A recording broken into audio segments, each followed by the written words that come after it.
ఈ వీడియో నేను లైక్స్ కోసం, షేర్స్ కోసం, కామెంట్స్ కోసం, సబ్స్క్రైబర్స్ కోసం, మనీ కోసం చేయట్లేదు.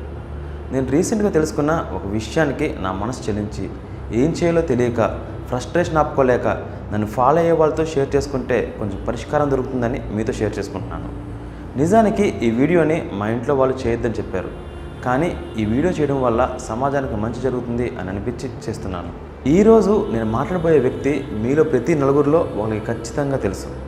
ముందుగా నాతో ఒక ఎంటెక్ అమ్మాయి చెప్పిన విషయం మీతో చెప్తాను. నేను డేరా బాబా కోసం చెప్తున్నాను అని అనుకుంటున్నారు కదా, నేను చెప్పబోయే వ్యక్తి మన తెలుగువాడే. మన ఆంధ్రలోనే ఎన్నో చోట్ల ఆయన ఆశ్రమాలు ఉన్నాయి. తెలుగులోనే ఎన్నో ప్రవచనాలు చేశాడు.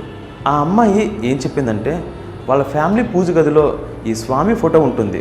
లక్ష్మీదేవి, వెంకటేశ్వర స్వామి, సాయిబాబా, శివుడి ఫోటోలు ఈ బాబా ఫోటోకి అటు ఇటుగా ఉంటాయి. స్వామీజీని దేవుడి కన్నా ఎక్కువగా పూజించేవాళ్ళు. ఇలా 12 సంవత్సరాలు పూజించారు. ఈ అమ్మాయి వయసు ఇప్పుడు 22 సంవత్సరాలు. ఈ స్వామీజీ వయసు 50కి పైగానే. వాళ్ళ ఇంట్లో ఏ పని చేయాలన్నా ఈ స్వామీజీ ఫోటోకి పూజ చేసిన తర్వాతే మొదలు పెడతారు. ఈ అమ్మాయి ఎగ్జామ్కి వెళ్ళే ముందు దండం పెట్టుకునే ఒకే ఒక దేవుడు ఆ స్వామీజీ. ఒకరోజు ఈ స్వామీజీ వాళ్ళ ఊరికి వచ్చాడు. వీళ్ళంతా ఆ స్వామీజీని దర్శించుకోవడానికి చాలా నీట్గా రెడీ అయ్యి వెళ్ళారు. అప్పుడు అక్కడ ఉండే స్వామీజీ దగ్గర పనిచేసే వాళ్ళంతా వీళ్ళ ఫ్యామిలీ డేటాని కలెక్ట్ చేశారు.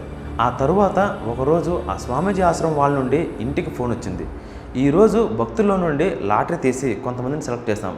ఆ సెలెక్ట్ అయిన వాళ్ళు స్వామీజీని దగ్గరగా దర్శించుకొని వాళ్ళ సమస్యలు చెప్పుకోవచ్చు.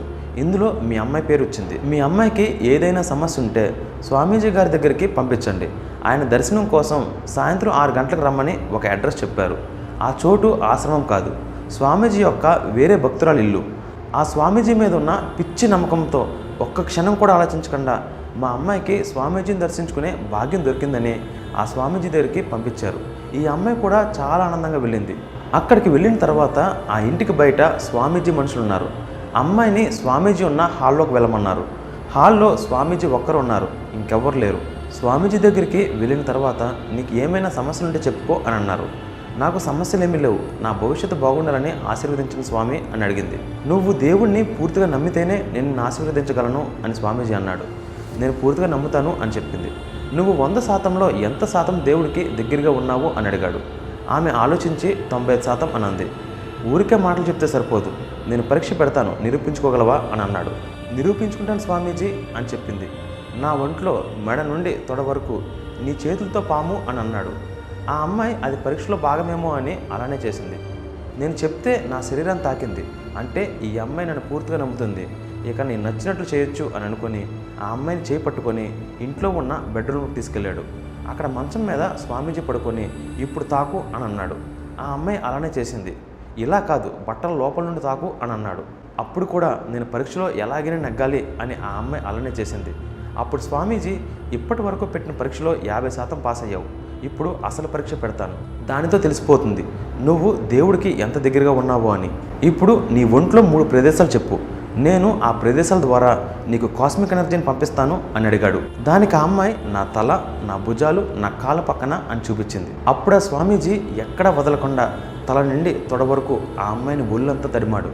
తర్వాత నేను చెప్పడానికి వీలు కానీ చాలా చెత్త పనులు చేశాడు.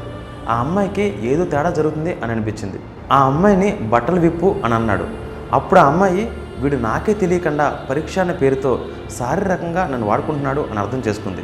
కేకలు వేద్దామన్నా బయట వాడి మనుషులు ఉన్నారు, వీడికి చాలా పెద్ద ఫాలోయింగ్ ఉంది, నేను ఇప్పుడు ఎదురు తిరిగితే నన్ను చంపేసి అసలు మీ అమ్మాయి నా దగ్గర రాలేదు అని మా అమ్మ నాన్నని నమ్మించగలడు. ఇప్పుడు నేనేం చేయాలి అని ఆలోచించి గట్టిగా ఏడుస్తూ, నాకు కళ్ళు తిరుగుతున్నాయి, నేను ప్రిపేర్డ్గా లేను, రేపు ప్రిపేర్డ్గా వస్తాను, నా ఆరోగ్యం బాగోలేదు అని చాలా కన్విన్సింగ్గా స్వామీజీ నమ్మేలా ప్రవర్తించి ఇంటికి వెళ్తానని బతిమలాడి బయటపడింది. రాత్రి ఇంటికి వచ్చి చాలా రోజులు ఏడుస్తూనే గడిపింది. ఇంట్లో వాళ్ళకి చెప్తే ఖచ్చితంగా నన్ను నమ్మరు, పైగా నన్ను తిడతారు, కొడతారు అని అనుకొని ఒకరోజు తెగించి వాళ్ళమ్మ దగ్గరికి వెళ్ళి, అమ్మ మన స్వామీజీ మంచివాడు కాదు, వెధవా అని అంటే నువ్వేం చేస్తావు అని అడిగింది. దానికి వాళ్ళమ్మ, చెప్పు తీసుకొని కొడతాను, ఏంటి ఆ పిచ్చి మాటలు, కళ్ళు పోతాయి అని అంది.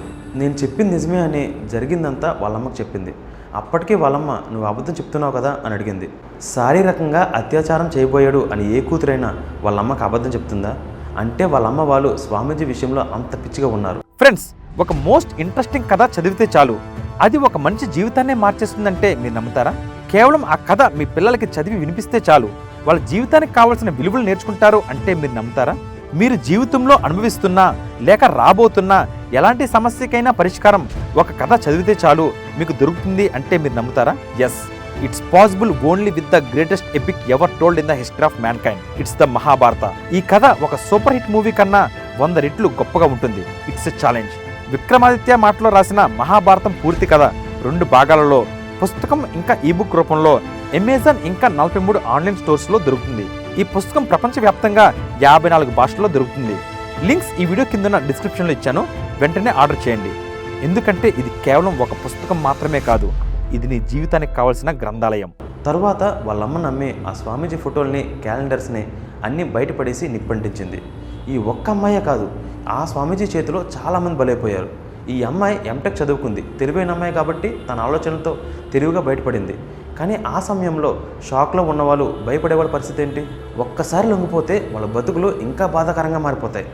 ఇలా ఎక్కడో ఒక చోట జరుగుతుంది, దీనికి ఎంత సీన్ అవసరమా అని అంటారా? ఎక్కడో ఒక చోట కాదు, మన దేశంలో వేలాది మంది అమ్మాయిల పరిస్థితి ఇదే. మెంటల్గా స్ట్రాంగ్ అయిన అమ్మాయిల్ని ఆశ్రమాలకి, చర్చిలకి పంపిస్తే వాళ్ళకి బ్రెయిన్ వాష్ చేసి దేవుడికి దగ్గరగా ఉండాలి, మీ ఇంట్లో సైతాన్ ఉన్నాడు, మీ ఇంటికి వెళ్ళకూడదు అని హిప్నటైజ్ చేసి ఎంతోమంది ఆడవాళ్ళని వాళ్ళ ఇంటికి వెళ్ళకుండా వాళ్ళ ఆశ్రమంలోనే ఉండేలా చేస్తున్నారు. ఇలా చాలా దొంగ బాబాలు మన సమాజంలో ఉన్నారు. నేను ప్రవచనం అనే పదం వాడాను కదా అని హిందూ మతానికి చెందిన స్వామియే అని అనుకుంటున్నారా? మతం పేరు చెప్పుకొని ఇలాంటి పోరంబోకు పనులు చేసే కొంతమంది దొంగ పాస్టర్లు వేరే మతానికి చెందిన మత గురువులు లేరా? ఇది నేను ప్రత్యేకంగా చెప్పాలా? మీ ఇంట్లో టీవీ లేదా? దానికి కేబుల్ కనెక్షన్ లేదా? అందులో TV9, NTV, సాక్షి, V6, ABN, ఆంధ్రజ్యోతి రావట్లేదా? రోజు ఏదో ఒక మతానికి చెందిన దొంగ బాబా బయటపడుతూనే ఉన్నాడు కదా. మన దేశానికి పైన ఉన్న హీరో బాబా రీసెంట్గా దొరుకుపోలేదా? కొన్ని సంవత్సరాల కిందట మన దేశానికి కిందన హీరోయిన్తో మరో బాబా దొరుకుపోలేదా? ఇప్పుడు నేను చెప్పిన స్వామీజీ చిన్నవాడైతే నేను అసలు ఈ వీడియో చేసేవాడిని కాదేమో. కానీ ఈ స్వామీజీ చాలా పాపులర్, కొన్ని కోట్ల రూపాయల ఆస్తులు ఆయనకున్నాయి. అయినా నాకు అర్థం కాదు, సన్యాసులకి వేల కోట్ల ఆస్తులు ఏంటండి, లగ్జరీ కార్లు ఏంటో, సింహాసనాలు ఏంటో నాకైతే అసలు అర్థమే కాదు. నన్ను అడిగితే మన దేశాన్ని భ్రష్టు పట్టించేది చాలామంది మత గురువులు, రాజకీయ నాయకులు. ఇంతకీ ఆ స్వామీజీ పేరేంటి? ముందు అది చెప్పవయ్యా అని అంటున్నారా? నేను చెప్పను, నేను చేతగాని వాడిని, నాకు చెప్పేంత ధైర్యం లేదు, మన చట్టం పైన నమ్మకం కూడా లేదు. అయినా మరెందుకు ఈ వీడియో చేసావు, పాపులారిటీ కోసమా అని అంటే, నాకు కొత్తగా పాపులారిటీ అవసరం లేదు. నాకు ఆల్రెడీ యూట్యూబ్లో 80 వీడియోలకే 5 లక్షల సబ్స్క్రైబర్లు ఉన్నారు. అయినా నేను ఈ వీడియోని ఎందుకు చేశానంటే, ఆ అమ్మాయి తన బాధను చెప్తున్నప్పుడు నా ఇంటి అమ్మాయి అదే పరిస్థితిలో ఉంటే ఏంటి అని ఆలోచిస్తే నాకు కడుపు రగిలిపోయింది. ఈ వీడియో చేయడం వల్ల కనీసం కొంతమంది అమ్మాయిలకైనా ఇలాంటి పరిస్థితి రాకుండా కాపాడబడతారని ఈ వీడియోని చేస్తున్నాను. ఇప్పుడు మీతో కొన్ని విషయాల్ని డిస్కస్ చేద్దాం అనుకుంటున్నాను. పాయింట్ నెంబర్ 1, మన వీధి చివరిలో ఒక 10 అడుగుల ప్లేస్లో పండగకి ఏం మాట్లాడకుండా కేవలం పూజలు అందుకుని దేవుడి విగ్రహం పెట్టడానికి పోలీస్ స్టేషన్కి వెళ్ళి చేతులు కట్టుకొని లంచాలు ఇచ్చి పర్మిషన్ తీసుకుంటామా? మరి స్వామీజీలని, బాబాలని చెప్పుకొని తిరగడానికి వాళ్ళకి ఎవరు పర్మిషన్ ఇస్తున్నారు? వారికి ఉన్న క్వాలిఫికేషన్ ఏంటి అని ఎవరు అడగరా? స్ట్రైట్గా నేను ఒక ప్రశ్న అడుగుతాను, సమాధానం చెప్పండి. అసలు విక్తారాధన ఎందుకు? ఏ మత గ్రంథంలో అయినా మీ మత గురువుని దేవుడితో సమానంగా పూజించండి అని ఉందా? ఏది చూపించండి చూద్దాం. మత గురువు పెద్ద కాన్వేలో దిగితే చుట్టూ 4 బాడీగార్డ్స్ వచ్చి మనుషులను తోసేస్తుంటే మన చెయ్యి ఆయన షట్టకి తగిలితే చాలు అని అనుకునే పిచ్చి ప్రజలు ఉన్నంత వరకు ఈ దొంగ స్వామీజీలు, దొంగ బాబాలు చలామణి అవుతూనే ఉంటారు. తప్పు బాబాలది కాదు, మనది. ప్రతిదానికి షార్ట్కట్ కావాలి అని అనుకునే మనదే. చదవడు కానీ ఉద్యోగం షార్ట్కట్లో కావాలి, ఎక్సర్సైజ్ చేయడు కానీ ఆరోగ్యం షార్ట్కట్లో కావాలి, పందిలా తింటాడు కానీ సన్ననందం షార్ట్కట్లో కావాలి, పని చేయడం చేత కాదు కానీ డబ్బు షార్ట్కట్లో కావాలి, పొద్దున్న లేస్తూనే పాప పనులు చేస్తాడు కానీ పుణ్యం షార్ట్కట్లో కావాలి అని అనుకునేవాడే ముందుగా మోసపోతాడు. నీ దురాశ బుద్ధే వాళ్ళని దేవుళ్ళని చేస్తుంది. అసలు నీకు గురూజీ ఎందుకయ్యా? నీకేం కావాలి? ఆరోగ్యం కావాలా? యోగా క్లాస్లో జాయిన్ అవ్వు, నెలకు 800 రూపాయలు ఖర్చు అవుతుంది. నీ పిల్లలకి మంచి చదువు కావాలా? ఎక్స్ట్రా ట్యూషన్లో జాయిన్ చేయి, నెలకు 1200 ఖర్చు అవుతుంది. నీకు ఉద్యోగం కావాలా? కమ్యూనికేషన్ స్కిల్స్ క్లాస్లో జాయిన్ అవ్వు, 3 నెలలకి 6000 ఖర్చు అవుతుంది. ఖచ్చితంగా ఉద్యోగం వస్తుంది. ఇవన్నీ డబ్బులతో దొరుకుతాయి, కానీ మాకు కావాల్సింది మోక్షం అని అంటారా? అయితే ఊరేసుకుని చావు. చచ్చిపోయాక దొరికే మోక్షం కోసం ఇప్పుడు షార్ట్ కట్స్ వెతుక్కుంటూ నీ కుటుంబాన్ని ఇబ్బంది పెట్టే నీలాంటి వాళ్ళ వల్ల ఇక్కడ ఎవ్వరికి ఉపయోగం లేదు. నేను ఆ అమ్మాయిని అడిగాను, ఎందుకని ఒంటరిగా రమ్మన్నాడు అని నీకు సందేహం రాలేదా అని. దానికి ఆ అమ్మాయి ఏం చెప్పిందో తెలుసా? మొదట్లో ఆ స్వామీజీ ప్రవచనాలు కంటిన్యూస్గా వినడం వల్ల కలలో అమ్మవారి కళ్ళు కనిపించాయి, హనుమంతుడి తోక కనిపించింది అని ఒక లేమని మాట్లాడినట్టు మాట్లాడింది. ఆ మాత్రం దానికి ఎంటెక్ చదువుకోవడం ఎందుకు? ఏదైనా గుడిలో జాయిన్ అయిపోతే సరిపోతుంది కదా.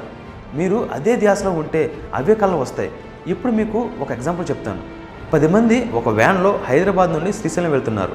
వాళ్ళంతా జీవితం మీద విరక్తి చెంది అందరం శ్రీశైలం డ్యాంలో దూకి చనిపోదామని అనుకుంటున్నారు. ఇంతలో నువ్వు రోడ్డుపై నిలబడి ఆ వ్యాన్ని లిఫ్ట్ అడిగి వాళ్ళతో వెళ్ళావు. వాళ్ళు చనిపోవాలని అనుకుంటున్నారని తెలిసి నువ్వు వాళ్ళని మోటివేట్ చేసి చావకుండా ఆపాలి అని అనుకున్నావు. వ్యాను శ్రీశైలం వెళ్ళి ఆగింది. అయినా సరే వాళ్ళందరూ ఆత్మహత్య చేసుకున్నారు. కానీ ఆత్మహత్య చేసుకుంది 10 మంది కాదు, 11 మంది. నువ్వు కూడా వాళ్ళతో కలిసి ఆత్మహత్య చేసుకుంటావు. ఇది సైంటిఫిక్ ఫ్యాక్ట్. నీ మెంటల్ స్టెబిలిటీ వీక్గా ఉన్నప్పుడు నీ చుట్టుపక్కల ఉన్న వాళ్ళ ఇన్ఫ్లుయెన్స్ నీపైన చాలా ఉంటుంది. అదే ఆశ్రమంలో జరుగుతుంది. ఇది ఒక మాస్ హిప్నోటిజం.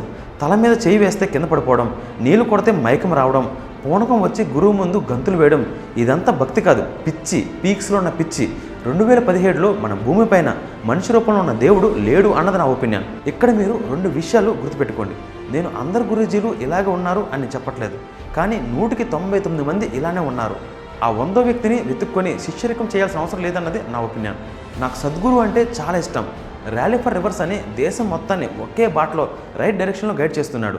గురూజీ అంటే ఆయన. అలాంటి వాళ్ళు ఎక్కడో ఒక చోట ఉంటారు. ఇక రెండోది, దేవుడు ఉన్నాడు లేడు అని అనట్లేదు. వీళ్ళంతా దేవుడి పేరు అడ్డం పెట్టుకొని నాటకలాడుతున్న బ్రోకర్లు.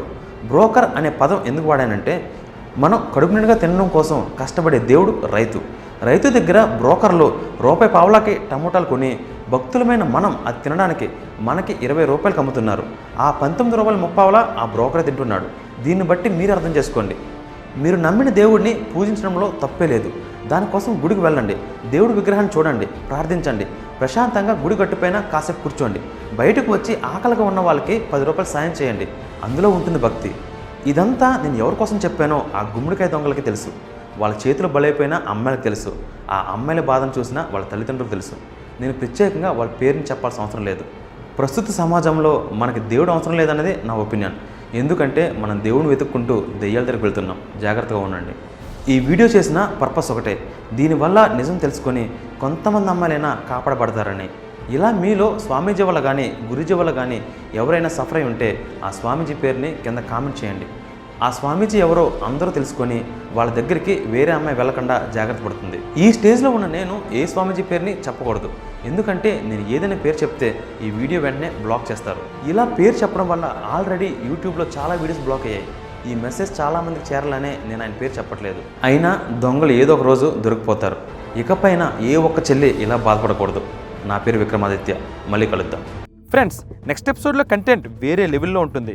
Don't miss it. నేను రాసిన మహాభారత పుస్తకాన్ని ఇప్పుడే ఆర్డర్ చేయండి. లింక్స్ ఈ వీడియో కింద ఉన్న డిస్క్రిప్షన్లో ఇచ్చాను.